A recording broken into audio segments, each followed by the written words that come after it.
Thank you, folks. Nice to be with you. It was 6 men of Hindustan, to learning much inclined, who went to see the elephant, though all of them were blind, that each by observation might satisfy his mind. The first approached the elephant, and happening to fall against his broad and sturdy side, at once began to bawl, "God bless me, but the elephant is very like a wall." The second, feeling of the tusk, cried, "Ho, what have we here?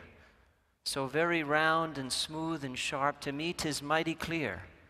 This wonder of an elephant is very like a spear."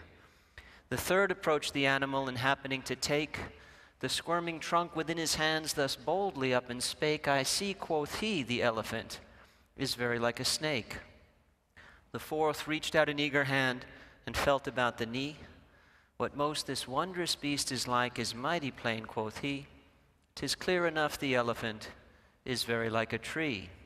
The fifth, who chanced to touch the ear, said, "E'en the blindest man can tell what this resembles most. Deny the fact who can. This marvel of an elephant is very like a fan."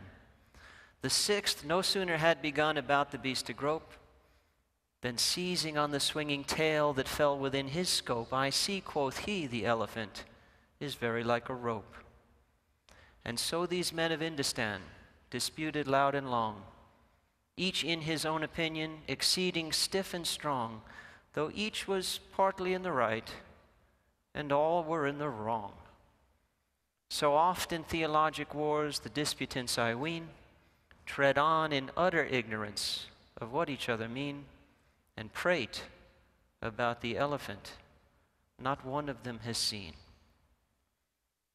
My friends, I fear we're prone to much the same tendency in medicine, in public health, in epidemiology. And my contention here this morning is that the luminous prize of anti-aging is tantalizingly within reach. But if we are to grasp it, we have to see it past disassembled parts, past our reductionistic tendencies. If we want to get out of the dark wood of modern epidemiology, we have to see the forest through the trees. If we want the prize, we'll have to see the proverbial elephant in the room.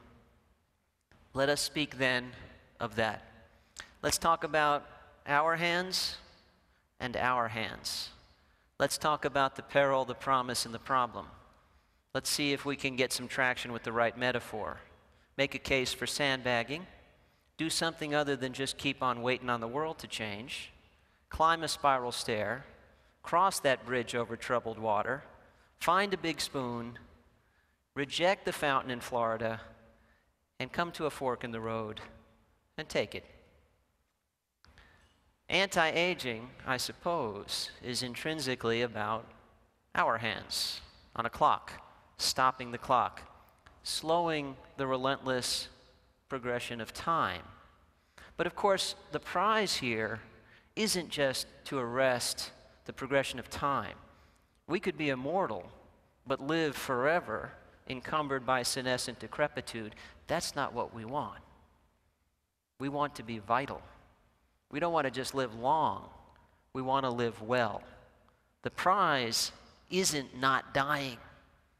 The prize is truly living.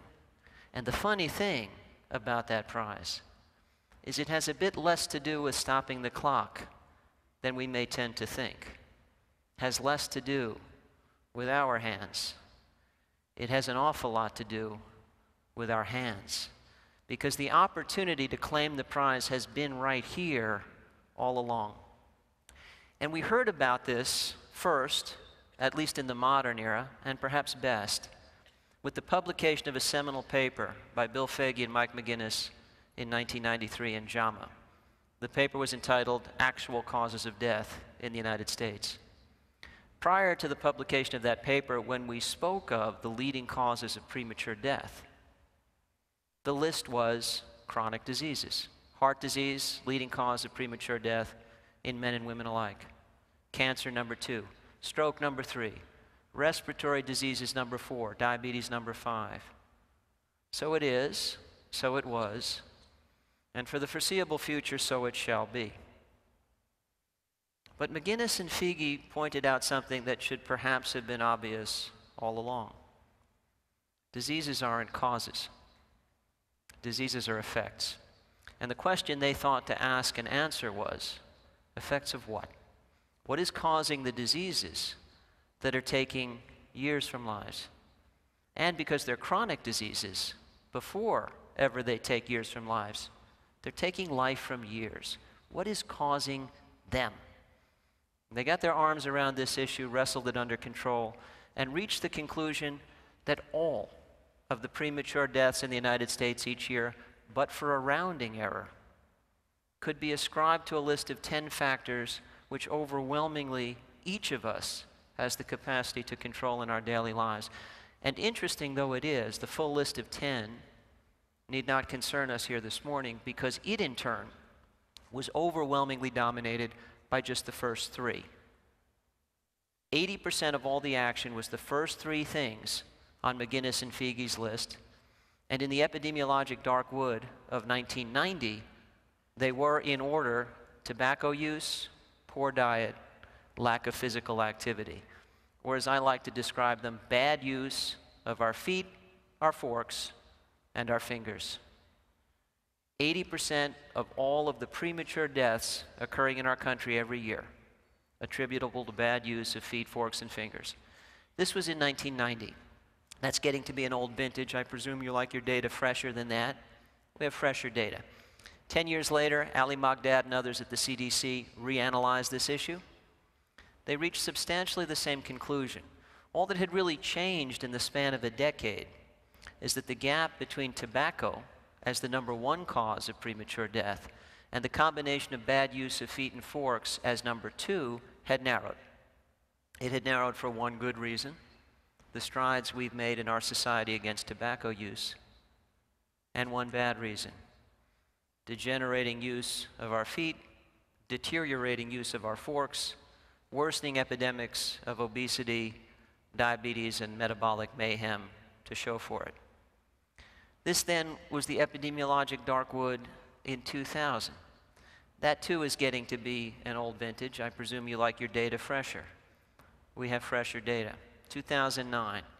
Earl Ford and colleagues at the CDC published results of survey research conducted among 23,000 people in and around Potsdam, Germany.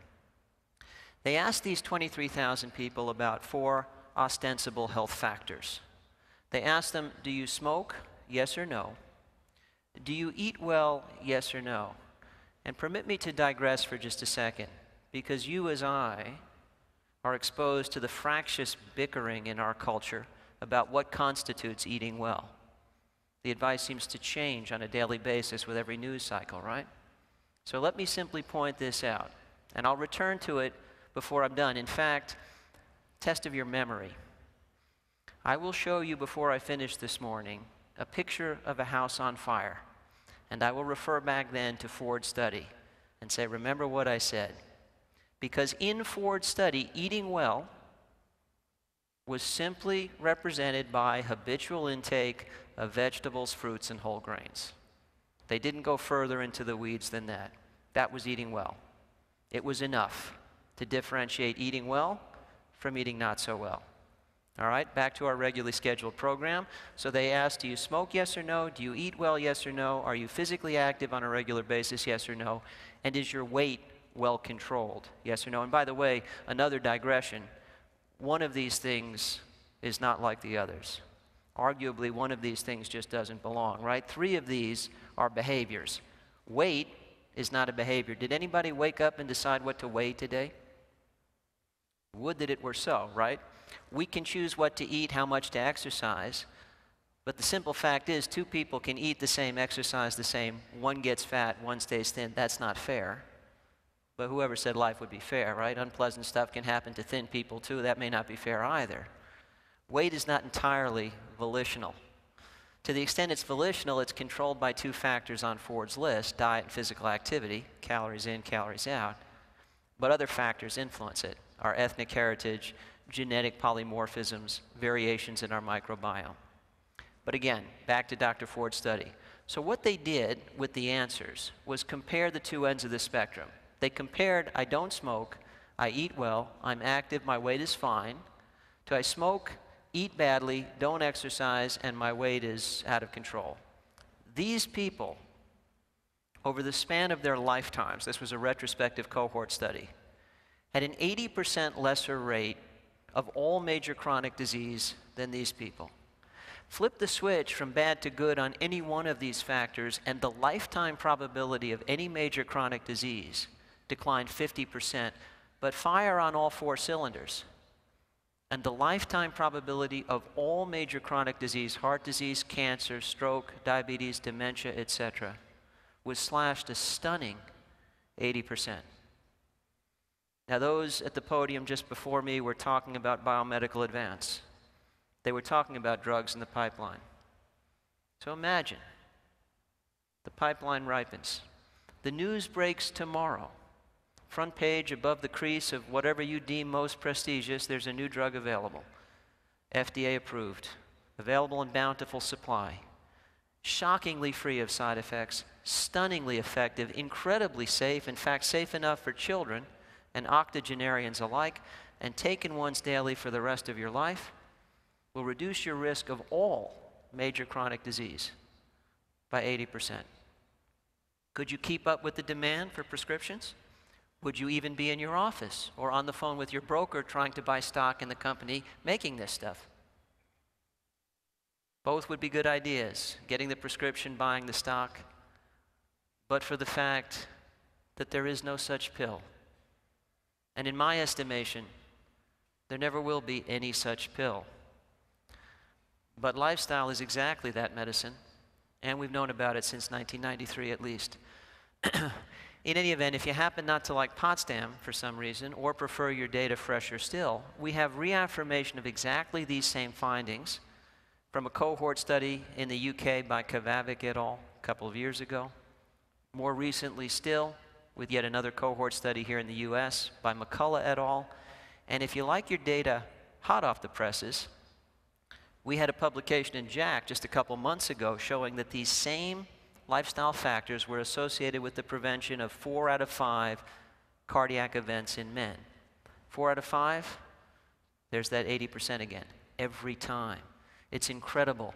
There is a repetitive drumbeat in the peer-reviewed literature spanning literal decades, telling us over and over and over again of the incredible power of this short list of lifestyle factors over nothing less than our medical destinies. There is the anti-aging formula. And the power of this is not consigned to the surface of things, but rather it reverberates to our very pith and marrow, to within the double helix of DNA itself. The nature-nurture debate is something of a distraction. It serves up a false choice, a false dichotomy. The reality is, we can nurture nature. In this study by my friend Dean Ornish and colleagues, they enrolled 30 men with early-stage prostate cancer amenable to watchful waiting. Rather than just watch and wait, however, they gave these men the benefit of lifestyle as medicine. An optimal, mostly plant-based diet, routine physical activity, obviously no tobacco, and in addition, good sleep, mitigation of stress, and strong social connections. And that, by the way, is the 6-cylinder engine of lifestyle as medicine. Feet, forks, fingers, sleep, stress, and love. Get those right. After that, everything is vanishingly less important. They got those right. The men got those benefits. And over a span of months, the researchers looked not so much at the men and not so much at the cancer in the men, but preferentially at the genes in the men with the cancer. And what they found is that the lifestyle intervention took 500 cancer promoter genes and turned them off, dramatically downregulated their expression, 50 cancer suppressor genes and dramatically upregulated their expression. The power of lifestyle as medicine is such that it can refashion our fate at the very level of our DNA. We worried at the dawn of the genomic age, and I trust you'll hear more about that from Dr. Ventnor tomorrow. We worried that DNA was destiny, and that we would have to be able to tinker there to do something about it. We have moved, though, into the epigenetic age, and we now know that to a substantial degree, dinner is destiny. And this is not a standalone study. It's a branch of the literature that's filling up fast. So I think the case can be made. Indeed, I dare hope the case has just been made, that the master levers of medical destiny are not the tools of the healthcare trade. Nothing at the cutting edge of biomedical advance. Nothing that will require a patent or a Nobel Prize. Not PET or SPECT or fMRI or robotic surgery. The master levers of medical destiny were quite literally in our hands all along. They're what we do each day with our feet, our forks, and our fingers. And I trust you know what Archimedes said about a lever. Give me one long enough and I can move the whole world. Make no mistake, these levers are long enough and should long since have served to move the whole world of modern public health and epidemiology to a better place. But, alas, we like to say knowledge is power. Would that it were so. The gap between what we know and what we do with what we know belies that wishful thinking. Altogether too much has been lost in a failure to translate what we know into what we do. And my friends, as we gather here today, and I look into the eyes of as many of you as possible, this is our collective challenge. This is our collective charge. To go the miles, keep the promise, claim the prize. To turn what we know into what we do. Because we cannot afford the status quo. There are many ways to catalog the cost of the status quo. One of the good ones, which I trust many of you have seen, are these color-coded maps courtesy of the CDC showing trends in obesity in the US. This was 1985. This is 1995. This is 2010. This is 2013. We either fix this soon or Crayola will run out of colors to give the CDC to keep making more maps. And the reason to highlight our woes with obesity is not because we all care what we see when we look in the mirror. We probably do. I think that's fine. But the reason as a public health physician to talk about this is because obesity is a canary in the coal mine of chronic disease. Where there is more obesity, there is more cancer. There is more stroke. There is more dementia. There is more heart disease. And most indelibly, there is more diabetes. So the trends in diabetes are in lockstep with the trends in obesity. We have been in the frying pan for quite some time. All signs indicate we're headed toward the fire. The CDC projects that should current trends persist, by or about the middle of this century, 1 in 3 Americans will be diabetic. Now, there are about 27 million diagnosed diabetics in the US right now. 1 in 3 would be over 100 million. Can you imagine that world? Can you imagine paying the bills in that world? I submit to you, though we're here for very different reasons, you and I find ourselves on the front lines of nothing less than homeland security, because the fate of the nation hangs in the balance. We put out this fire, or we burn in it.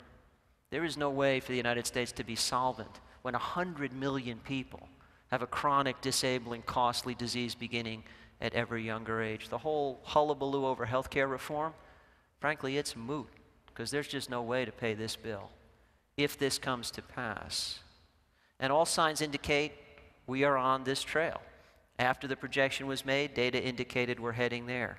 We have studies showing that the mortality toll of obesity is rising with each successive birth cohort. We've seen an explosion in the rate of diabetes in ever younger people. And then, oops, 1 in 3 isn't high enough. The latest data suggests that 40% of Americans will be diabetic by mid-century, and in ethnic minorities, half. So maybe our goose is just cooked. And as bad as all this is, the only way to truly appreciate the gloomy toll of chronic disease in our society is to consider our children. I trust some of you are parents, grandparents, aunts or uncles, Know a kid? I don't want to leave anybody out, right? We probably all love a kid.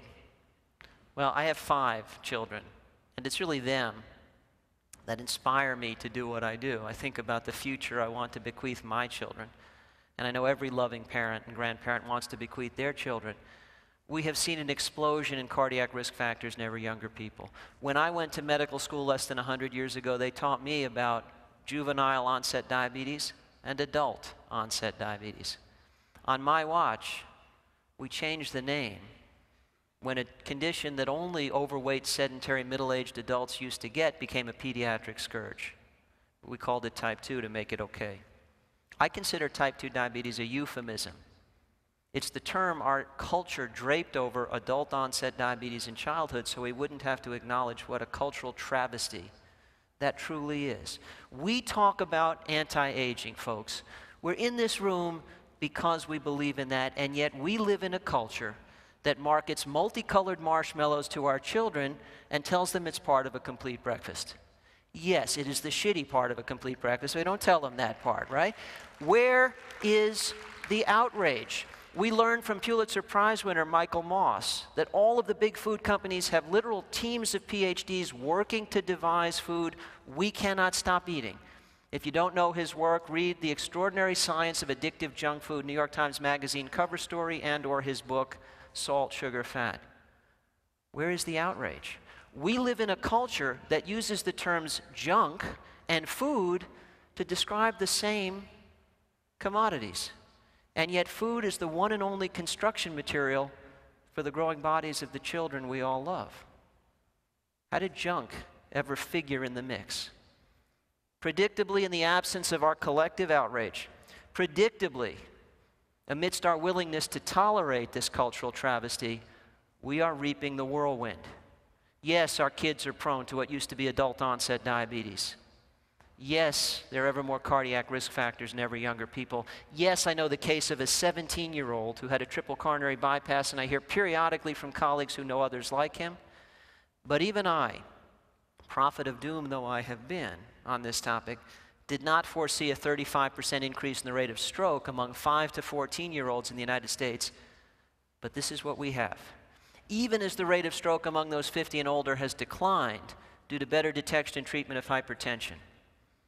And the only smoking gun on the scene to account for a rise in stroke rate among 5 to 14-year-olds is epidemic pediatric obesity, a problem we could fix with knowledge we already have by making better use of our feet and our forks every day. We talk as adults, as healthcare professionals, about anti-aging and the blessings it might confer on us. And yet we bequeath to our children a future where the likelihood of aging well, of living long and prospering with vitality is foreclosed. We are accelerating the aging of our children. We are propagating chronic diseases of midlife in ever younger people. It is the very opposite of our mission. I submit to you, we have put up with it for far too long. And folks, I apologize. Slightly lugubrious start to a talk, right? A little bit depressing. Time to lift the mood. You know, it's always darkest just before the dawn. If these are the dark clouds, what then of the silver lining? Well, I'm pleased to report there is one, and it's every bit as luminous as the clouds are dark. What if knowledge were power? What if we left this hall in our collective righteous might, engaged with everyone we could, and decided today is the day? If not now, when? If not us, who? We will stop at nothing to turn what we have long known into what we routinely do. What if we translated knowledge into the power of routine action? Well, then I could say to you, lifestyle would be medicine, and we could prevent 80% of all heart disease. We could prevent 90% of all diabetes. Forget about that rise in diabetes from 27 million to 100 million. We could make 90% of the 27 million go away. We could prevent up to 60% of all cancer, similar benefits across a long list of other conditions. I could say this to you, and I could cite peer-reviewed papers to back me up. In fact, you know what? I am saying this to you. I am citing peer-reviewed papers to back me up. And what I'd like to know is whether this slide has brought a tear to any eye in the hall? A lump to any throat, perhaps? Tearless, lumpless, insensitive bastards. Well, it's possible, but probably not. You're probably perfectly decent people. You see, there's a problem here. These statistics are true. No one even really argues with them. They represent perhaps the most stunning advance in the history of public health, certifiably true. But at the end of the day, they are just statistics. They're dull, they're dry, they're bland, and most importantly, they are anonymous. I've worked in public health for a long time. I've come to recognize that the enterprise is encumbered by potentially crippling fiction. For you see, there is no public. The public is nameless. The public is faceless. The public is impossible to love. There is no public. There's just you and me and everybody else. And I need your help to show the power of that revelation. I know we are healthcare professionals here. But before we were healthcare professionals, we were people. We're human beings. That is the strongest bond that binds us all, with one another and everybody else. Just be people.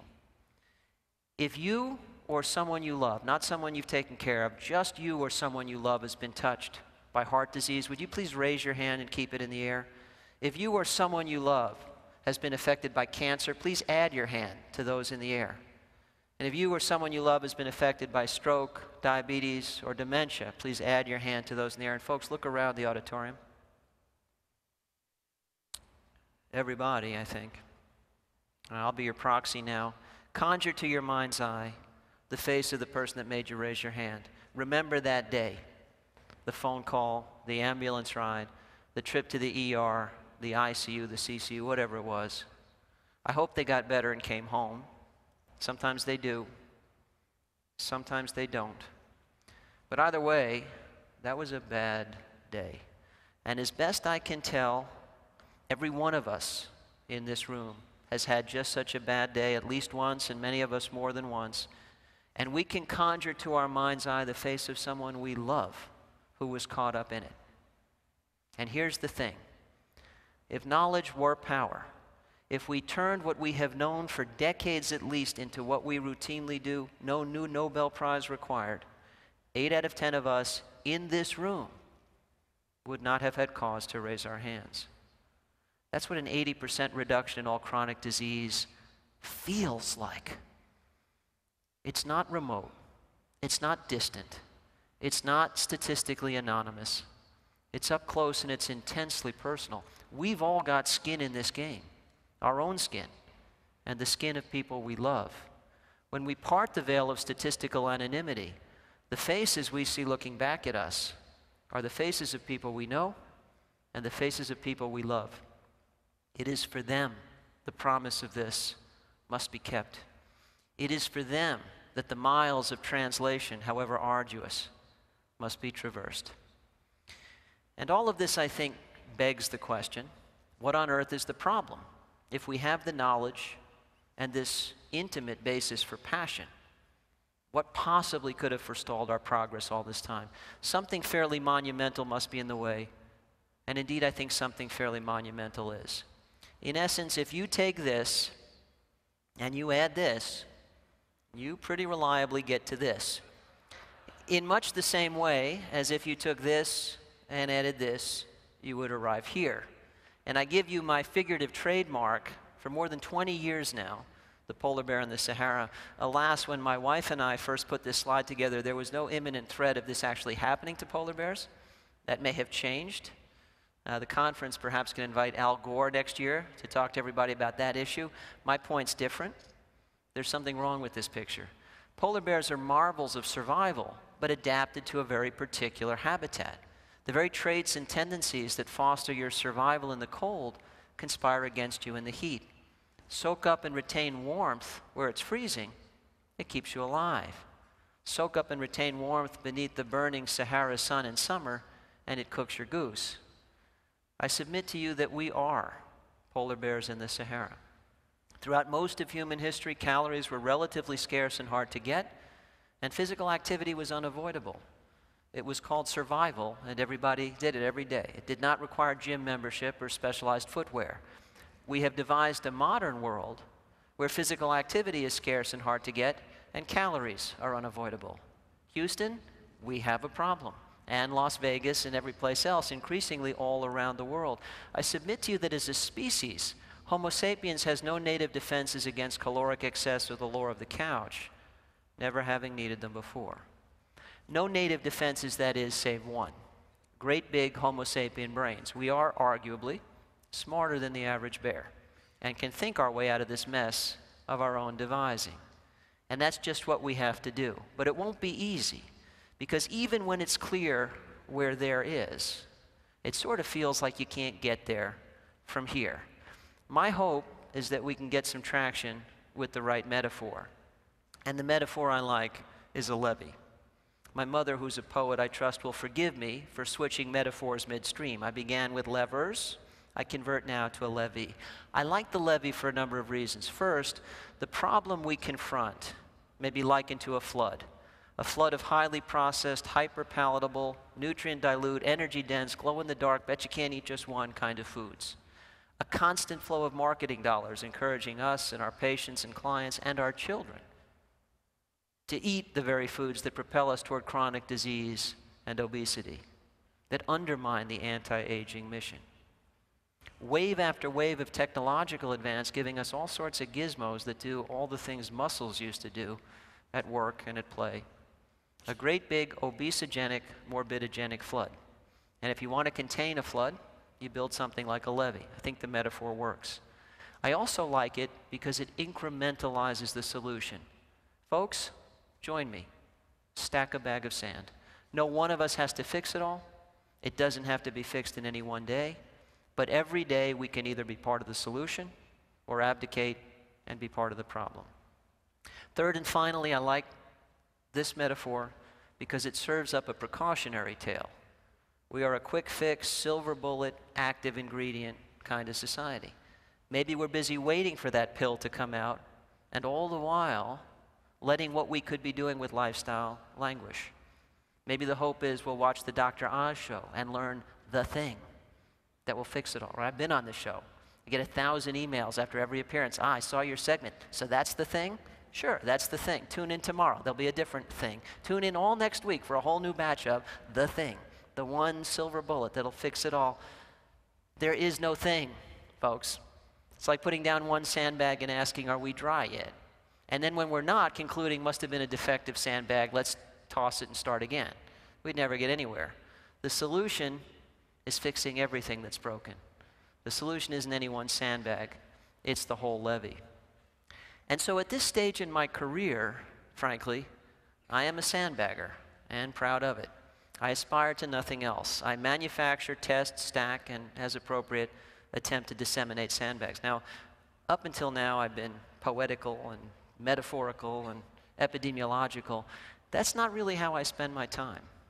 I spend my time sleeves rolled up and schmutz under my fingernails trying to fix broken stuff in the real world. And I'd like to give you some pragmatic examples. Kids these days don't get much physical activity in school, right? We've been busy jettisoning phys ed and recess for more than a couple of decades now. Usually the excuse is no child left behind. I've gone into schools and said, you mean to tell me no child left behind is leaving all the children on their behinds? And I'm generally escorted off the premises. So this was a bit frustrating, but I'm pleased to say we contributed something toward the solution. I mentioned I have 5 children. My wife and I have 4 daughters and a son. Catherine actually talked us out of retirement to try one last time and see if I could produce a Y chromosome, which it turns out I can under circumstances I'm not prepared to discuss. But we got our son Gabriel, who's now a beautiful young man of 15. But when he was a little guy, he bounced off walls. There was nothing really wrong with him, but Lord knows if you were cooped up with him for any length of time, you were mightily tempted to medicate either him or yourself. And the solution wasn't drugs. It was letting him run around and dissipate that native energy of childhood. And Gabe inspired this program, ABC for Fitness, Activity Burst in the Classroom. We got together with experts in physical education and pedagogy, built a comprehensive program of brief, structured physical activity routines kids can do throughout the school day when they're unteachable. During the sit still, keep your hands to yourself, don't throw that, don't pull that, don't even think about it time. And every teacher will tell you, yeah, I got that time every day. And that sounds like a good idea. But I'm a scientist. Can't fall in love with a good idea. You can trust it, but you have to verify. So we did. Controlled intervention in 1,000 kids. Half got ABC for Fitness, half got business as usual. The half that got ABC for Fitness, significant improvements in key measures of fitness. Folks, that's anti-aging. It's just starting early. Stable performance on all standardized tests. Significant improvement in behavior. Fewer kids got in trouble or sent to the principal.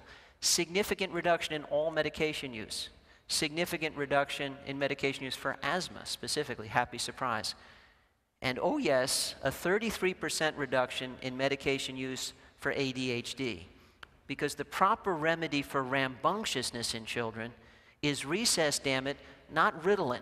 We take naturally rambunctious kids, send them to school, bolt them to chairs all day long so they can grow up to become adults we can't get off couches with crowbars, and if they fuss about it along the way, we medicate them. ABC for Fitness is in thousands of schools, reaching hundreds of thousands of kids. It's free. It's a sandbag in the levee. Help yourselves. We have a corresponding program for adults in office places called ABE for Fitness, Activity Burst Everywhere. It's a free online video program. If you go to my website, which is on the final slide, you'll find all of these links. Don't bother writing anything down. It's all there, one-stop shopping. And this is part of a bigger story. Sound mind, sound body should sound familiar. It's the kind of sensible advice our grandparents gave us. They were right. Generally, good physical activity programming during the school day is associated with either preserved or enhanced academic achievement. Reading, writing, arithmetic, and the right kind of new age recess designed to fit in the school day are synergistic, not competitive. It's amazing how often at the cutting edge of biomedical advance and RCTs, we're finding our way back to the good sense of the past. We're going back to the future for the sake of our children. We have a sandbag on the nutrition side. It's a food label literacy program called Nutrition Detectives. Michael Pollan says, eat food, not too much, mostly plants. It's excellent advice. But if you're shopping for a box of breakfast cereal, not all that helpful. Can you tell which one is more food, not too much, mostly plants than the other? Not so much. How about this? The shorter the ingredient list, the better. Nutrition Detectives distills down to 5 clues that fit on a refrigerator magnet, like the shorter the ingredient list, the better. It's a 90-minute program out of an entire school year. It's a free DVD available in English and Spanish. It teaches food label literacy, and that sounds good, but does it work? We didn't just trust it. We verified controlled intervention in 1,200 families. Half got Nutrition Detectives, half got business as usual. We saw significant improvement in the food label literacy of the kids who got the program, their ability to identify and their motivation to choose more nutritious food. But no big surprise. We taught them to do that, and they learned it. Here's the beauty of the thing. The parents of the kids who got Nutrition Detectives had a significant improvement in their food label literacy, no change in the control. We didn't talk to the parents. We just infected their children with knowledge and sent the little vectors home to do the rest on our behalf. The beauty of this is if you get the sandbags right, you avoid mission creep. You keep it crisp and clean. Everybody can pay it forward. Every student is a teacher. And every child can be an agent of change. We're trying to reach older kids. The middle schoolers, they tend to speak YouTube, so we speak YouTube. We have a music video program called Unjunk Yourself. You can find these on YouTube. We're finishing production of our 3rd video right now called I'm an Animal. For those of you inclined to cook, my wife and I wanted to make it easy. Katz family approved recipes. My wife's site is absolutely beautiful. My wife is a French foodie and a fantastic cook. She actually has a PhD in neuroscience from Princeton, but by kid number 4, she stopped doing neuroscience, but she took that penchant for scientific experimentation into the kitchen and figured out, how do I make all of the most delicious dishes as nutritious as they can possibly be? The result is Cuisinicity, love the food that loves you back, freely accessible to all, a new sandbag in the levee. You can have your cake and eat it too. Help yourselves. And then my signature contribution to the levee is a nutrient guidance system. And the idea here is that nobody trying to choose a better bread or box of cereal or pasta sauce should get lost along the way because of Madison Avenue's misinformation. So I worked together with an international team of leading experts, and we built the Anki, the Overall Nutritional Quality Index algorithm. And it sees daylight as a system called Nuval, and its raison d'etre is to be GPS for nutrition. Turn here now, better choice here. Basically, nincompoop proof. And we've studied it extensively to show that it works, but most importantly was this Harvard study. Nuval scores were assigned to all of the foods consumed by 100,000 people, followed over a 20-year span. The higher the average Nuval score of their foods, and the way it works, by the way, 1 to 100, the higher the number, the more nutritious the food. If you can count, you can use it. The higher the average Nuval score of their foods, the lower their rate of cardiovascular disease, the lower their rate of diabetes, the lower their BMI, and the lower their rate of premature death from any cause whatsoever. All statistically significant. Again, anti-aging, but achieved one well-informed dietary choice at a time. But those are just statistics. Let's put a face to this. Meet Sally Galvin, wife and mother of 2, shops in a Hy-Vee supermarket in Kansas that has Nuval scores in front of all the foods. Over 18 months, Sally lost 115 pounds. All she did was trade up her groceries. She didn't leave her family behind. Her husband lost weight and came off some of his meds. Their 2 sons lost weight and got healthier just by trading up. One of the many virtues of more nutritious foods is they tend to fill us up on fewer calories. The very opposite of the problem Michael Moss describes in his work. Nuval is my signature contribution because it's currently in over 2,000 supermarkets nationwide, reaching about 40 million people. Miles to go, of course, before I sleep, but I sleep a bit better for knowing that this job has been done. And there are sandbags back at home on the assembly line all the time. But it's equally important while we work to change the world that we not just keep on waiting on the world to change. It occurred to me that I can be thin, I can be healthy, I can do a lot to slow my own aging because I've got skill power. And skills can be shared. So my latest book, Disease Proof, is my effort to tell other people, here's what I do. And you can do it too. There's nothing special about me. There's nothing special about pilots except they know how to fly planes. There's nothing special about me except I'm an expert in preventive medicine and lifestyle medicine. I'm supposed to know the stuff I know. I can share what I know. And that's what the book is about. And then there's us.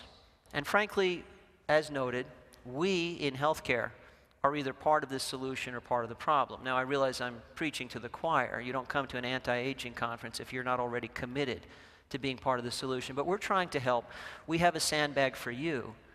It's a free CME program online called OUCH, Online Weight Management Counseling for Healthcare Professionals. And basically, it's based on 15 years of behavior modification work we've done at the Yale Prevention Research Center, translating the best models of behavior change into a primary care-friendly setting so you can work in increments as short as a minute or 2 and actually get something done. This program is freely available to all and comes with 4 hours of Category 1 CME credit for free, ascribed by Yale University. Help yourselves. Once we go beyond the rudiments of lifestyle counseling, though, we come to the big challenge in clinical care, and that's the issue of treating patients holistically. This, then, is the case for integrative medicine, for that bridge over troubled water. See, holism, I think, is dangerously platitudinous.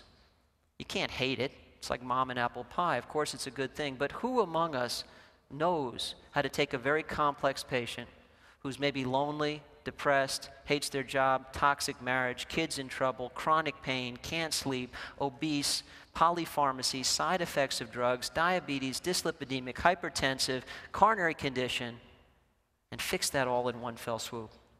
Please tell me. Anybody's got that magic wand? I would love to buy a copy. I don't. So I heard about holism, but I really didn't know what it would look like. I thought, well, it would be lovely if a helicopter would swoop in and in one fell swoop take all of my patients' problems away. But I've never seen it done. But that doesn't mean we can neglect the benefit of thinking holistically. We cannot achieve the luminous prize of anti-aging in this culture unless we're holistic. You can't fix someone's diet if you don't fix their motivation. You can't fix their motivation if you don't fix their sleep. You can't fix their sleep if you don't fix their pain. You can't fix their pain if you don't fix their social context. So we have to think that way. And I believe there is an answer. It's not a helicopter. It's a spiral stair. The problems we tend to see in clinical medicine involve pain, worsening sleep, worsening pain, worsening weight gain, worsening sleep and pain, worsening the need for meds. It's going down the drain, right? Each thing makes the next thing worse. We can reverse engineer that. What if we figure out, okay, what's the first most important thing to fix? Is it sleep? Is it pain? Is it existential? I have many patients who come to see me about diet, and I reject the invitation to talk about diet because they're not ready. The thing we have to talk about is their marriage, which is toxic, or some other thing. The elephant in the room, if you will. And when we fix that first thing, the agreement I reach with my patient is, and I look them in the eyes and shake their hand and say, we're signing up to be a team. When we fix the first thing, whatever we get out of that, we will invest it back in you and use that to try and fix the second, and then the third. And we will climb the spiral stair to the greatest vitality you can achieve, but we'll climb it together, and we'll climb it one step at a time. This, I think, is how holistic medicine can be operationalized, and it is the case for integrative medicine. Because integrative medicine, the fusion of both conventional and less conventional practices, allows us to address more of those steps on the way up the spiral stair. We have a larger armamentarium and a greater capacity to fix what's broken. And the issue for me about integrative medicine is we can, in fact, be responsible in our use of scientific evidence, and yet also be responsive to the needs of patients that all too often go on when the data from RCTs run out. Often the argument is made that the distinction between complementary alternative medicine and conventional medicine is evidence. It's not true. First, there is evidence for a lot of the practices in complementary alternative medicine. I know because I've looked and published the papers. Second, a lot of what we do in conventional medicine is not truly evidence-based by today's standards. There are cases to be made that fully 60% of what we do is just tradition, and when put to the test, a lot of it's wrong. One of the greatest stories to make this case, though, has to do with the power of money. Look at the two citations at the bottom of the slide. Katz et al. Published a paper in 2000 in the Annals of Internal Medicine telling us that the CoQ10 for heart failure hypothesis was dead. It was a study of about 50 men followed for 3 months for change in left ventricular ejection fraction. CoQ10, or ubiquinol, versus placebo. They saw no difference in LVEF in 3 months and said, we're done. Now, just consider for a minute if a study in 50 men for 3 months would ever lead to the conclusion that this is the final nail in the coffin of the patented drug for the treatment of a condition hypothesis, right? The bias basically just fell right off the page. Stunning. But here's the interesting thing. Within a year, the Capricorn trial was published in The Lancet. This was a multi-year, multi-site trial, thousands of patients, followed for 5 years, treated with carvedilol, a patented alpha-beta blocker versus placebo, for mortality. And there was a slight mortality benefit of carvedilol in those thousands of patients. And the result was, we've been using carvedilol in heart failure ever since. The difference in the cost of these trials, orders of magnitude. It now costs close to $1 billion to bring an FDA-approved drug to market. Nobody wanted to spend hundreds of millions on CoQ10 because it's in parsley and celery and peppers. It's everywhere. You can't patent the stuff. Why spend $100 million or more to bring a drug to market that everybody else could sell? So the final nail was driven into the CoQ10 coffin, except that more than 10 years later, a meta-analysis showed net survival benefit in heart failure with CoQ10, this inexpensive, universally available compound extracted from plants. And then things got really interesting. There was a miracle. After having driven the final nail in the CoQ10 coffin, more than a decade before, we resurrected it entirely.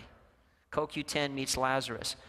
A multi-center trial, randomized, double-blind, placebo-controlled, showed that CoQ10 versus placebo cut mortality rates from heart failure in half. It represents the most stunning advance in the treatment of congestive heart failure in a decade. What was the difference 10 years ago? Was it really evidence? Clearly not. The difference was the uneven playing field, different opportunities to generate evidence in the first place. The difference was money. Can't patent CoQ10, carvedilol was patented. There is a tyranny of money hanging over the practice of medicine. Yes, by all means, let's be evidence-based. Let's be skeptical.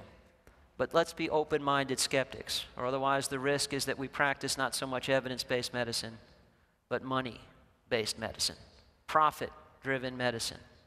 There are other issues with evidence. It's not all about money. What about the fact that when we read the results of a good RCT, what we're told is this value, the mean effect of the treatment, with error bars around it and a p-value attached. But we don't know if our patient is like this character, or maybe like this character, or maybe, heaven forbid, like this character, or maybe like nobody who participated in the trial in the first place, right?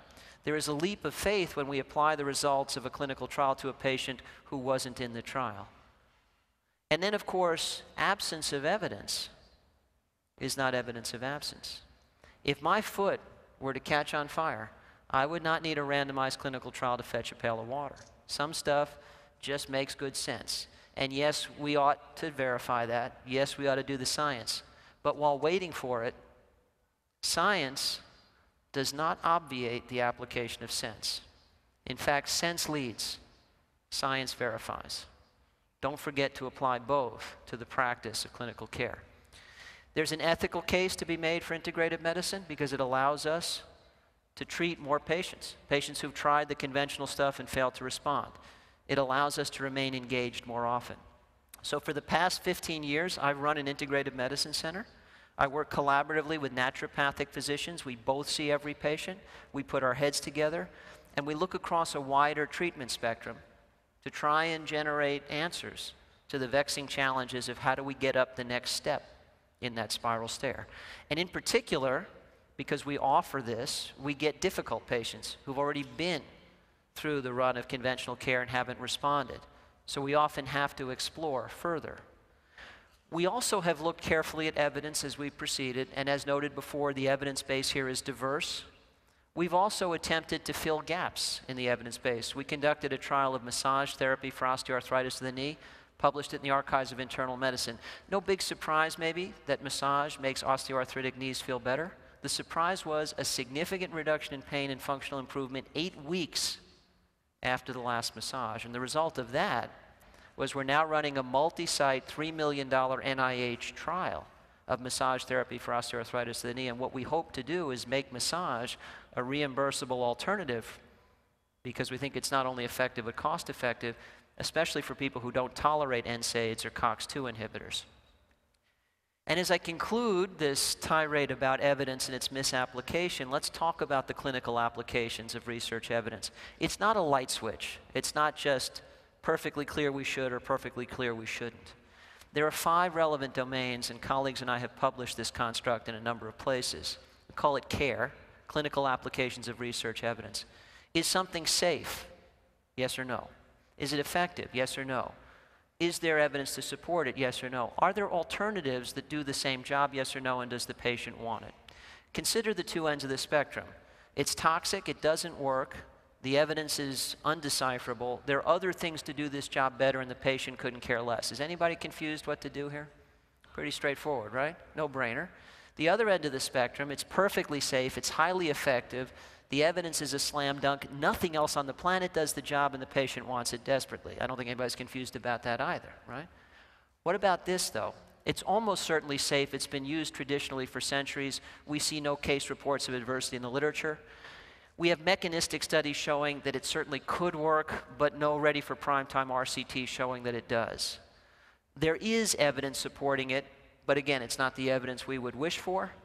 There are other things to treat this condition, but the patient has already tried the better ones, and they haven't worked, or they haven't tolerated them, and the patient is looking in your eyes today and saying, "Doc, help me. What do you do now?" That's why I practice integrative medicine. I didn't want to. I didn't aspire to it. Now, I'm not a Birkenstock kind of guy. I'm a card-carrying member of the Evidence-Based Medicine Club. I published a textbook on clinical epidemiology and evidence-based medicine, for crying out loud, but I couldn't make all of my patients better as an internist. So they pushed me here because I said it's my job, and it's particularly my job to be available to you when the decisions get hard, because when they're easy, anybody could do it. Human need is not bounded by the results of RCTs. Absence of evidence is not evidence of absence. And we always practice a mix of art and science because we never know exactly for whom the RCT bell curve is tolling. Is it right for our patient or isn't it? And I think they need us most when the going gets tough. That really is when the waters of modern healthcare get most troubled, and integrative medicine potentially is a bridge over those troubled waters. But as you see in this picture, it's a somewhat precarious bridge because there is a grander vision still. There is, after all, medicine, and then there's lifestyle. And as president of the American College of Lifestyle Medicine, part of my job is to help inculcate within the practice of medicine more lifestyle. But that's not the real prize. Good clinical models aren't the real prize. The real prize would be lifestyle that's salutary, and then just less need for medicine. So the issue then is if lifestyle, better use of feet, forks, and fingers is the best anti-aging medicine we've got, how do we get it to go down? Lord knows the last thing we need in modern culture is more spoons full of sugar, but I would argue we need a spoon. We need a big spoon. And I think the big spoon is culture. If lifestyle is medicine, and it is, culture is the spoon. And the evidence we have to indicate that comes best from the blue zones. We're here to talk about anti-aging. These are the populations around the world that have figured it out already. The blue zones are those populations characterized by National Geographic fellow Dan Buettner that most routinely live to be 100. They live longer, they live better, they're healthier, they're happier, they go to sleep one night at the age of 98 and don't wake up. They die better. 'Tis a consummation devoutly to be wished. They've got the formula. The blue zones are those places where lifestyle is the medicine and culture is the spoon. And I give you now just a couple of minutes before I wrap up of my dream as president of the American College of Lifestyle Medicine.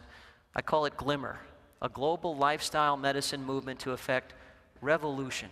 Because we've had reform, and reform is not enough. Giving more people access to a sick care system, not enough. We need a revolution. We need a culture that will not tolerate the marketing of multicolored marshmallows to kids as part of a complete breakfast.